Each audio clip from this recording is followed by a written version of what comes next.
The fundamental, root-of-it-all building block for linear algebra is the vector. So it's worth making sure that we're all on the same page about what exactly a vector is. You see, broadly speaking, there are three distinct but related ideas about vectors, which I'll call the physics student perspective, the computer science student perspective, and the mathematician's perspective. The physics student perspective is that vectors are arrows pointing in space. What defines a given vector is its length and the direction it's pointing. But as long as those two facts are the same, you can move it all around and it's still the same vector. Vectors that live in the flat plane are two-dimensional, and those sitting in broader space that you and I live in are three-dimensional. The computer science perspective is that vectors are ordered lists of numbers. For example, let's say you were doing some analytics about house prices, and the only features you cared about were square footage and price. You might model each house with a pair of numbers, the first indicating square footage and the second indicating price. Notice the order matters here.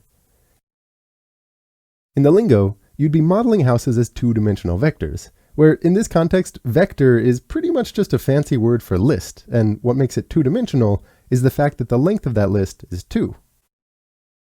The mathematician, on the other hand, seeks to generalize both these views, basically saying that a vector can be anything where there's a sensible notion of adding two vectors and multiplying a vector by a number, operations that I'll talk about later on in this video. The details of this view are rather abstract, and I actually think it's healthy to ignore it until the last video of this series, favoring a more concrete setting in the interim. But the reason I bring it up here is that it hints at the fact that the ideas of vector addition and multiplication by numbers will play an important role throughout linear algebra. But before I talk about those operations, let's just settle in on a specific thought to have in mind when I say the word vector. Given the geometric focus that I'm shooting for here, whenever I introduce a new topic involving vectors, I want you to first think about an arrow, and specifically, think about that arrow inside a coordinate system, like the xy plane, with its tail sitting at the origin. This is a little bit different from the physics student perspective, where vectors can freely sit anywhere they want in space. In linear algebra, it's almost always the case that your vector will be rooted at the origin. Then, once you understand a new concept in the context of arrows in space, we'll translate it over to the list of numbers point of view, which we can do by considering the coordinates of the vector.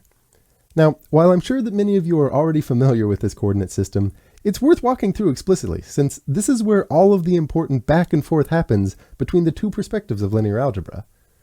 Focusing our attention on two dimensions for the moment, you have a horizontal line, called the x-axis, and a vertical line, called the y-axis. The place where they intersect is called the origin, which you should think of as the center of space and the root of all vectors. After choosing an arbitrary length to represent 1, you make tick marks on each axis to represent this distance. When I want to convey the idea of 2D space as a whole, which you'll see comes up a lot in these videos, I'll extend these tick marks to make grid lines, but right now they'll actually get a little bit in the way. The coordinates of a vector is a pair of numbers that basically gives instructions for how to get from the tail of that vector at the origin to its tip.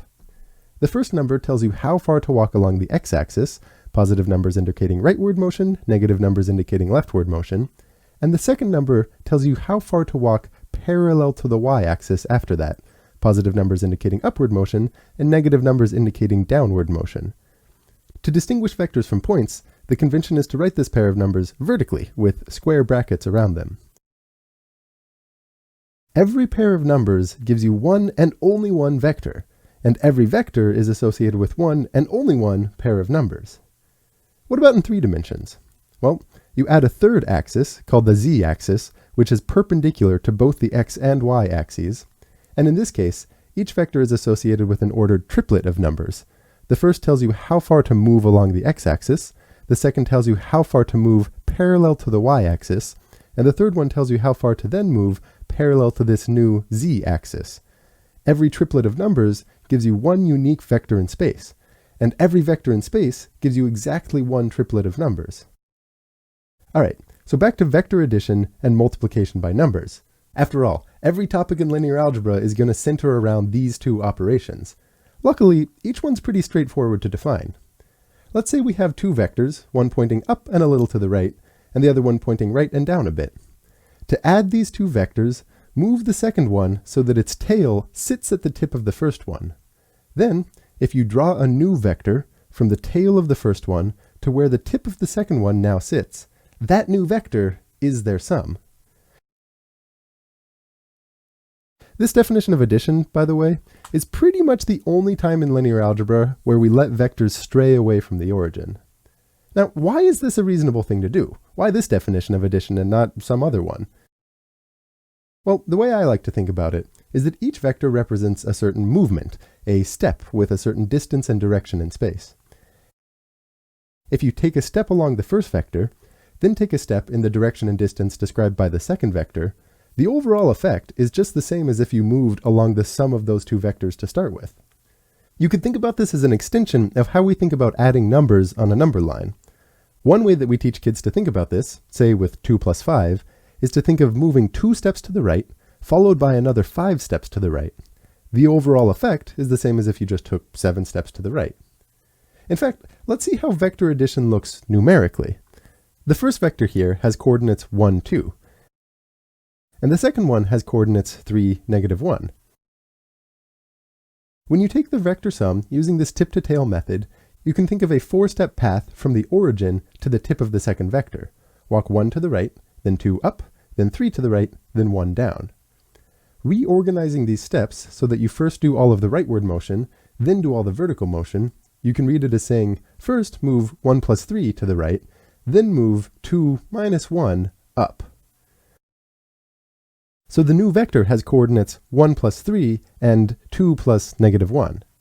In general, vector addition in this list of numbers conception looks like matching up their terms and adding each one together.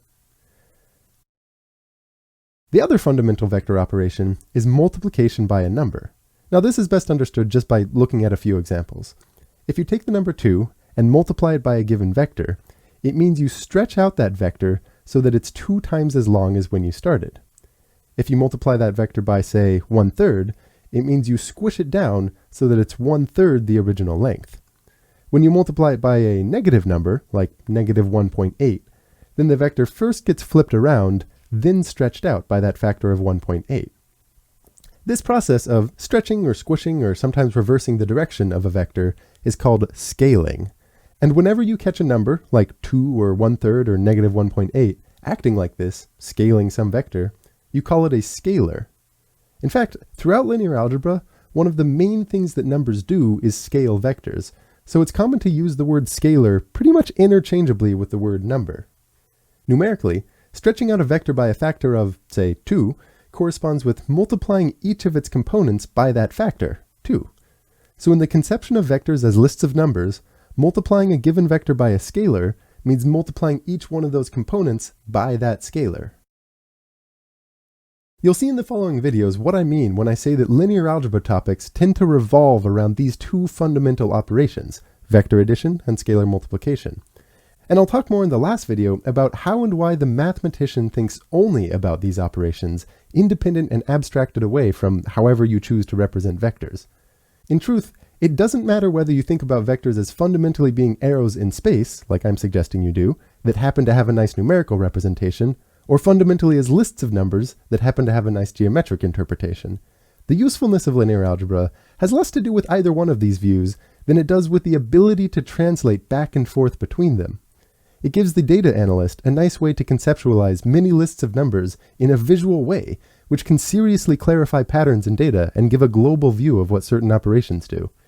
And on the flip side, it gives people like physicists and computer graphics programmers a language to describe space and the manipulation of space using numbers that can be crunched and run through a computer. When I do mathy animations, for example, I start by thinking about what's actually going on in space and then get the computer to represent things numerically, thereby figuring out where to place the pixels on the screen. And doing that usually relies on a lot of linear algebra understanding. So there are your vector basics, and in the next video, I'll start getting into some pretty neat concepts surrounding vectors, like span, bases, and linear dependence. See you then!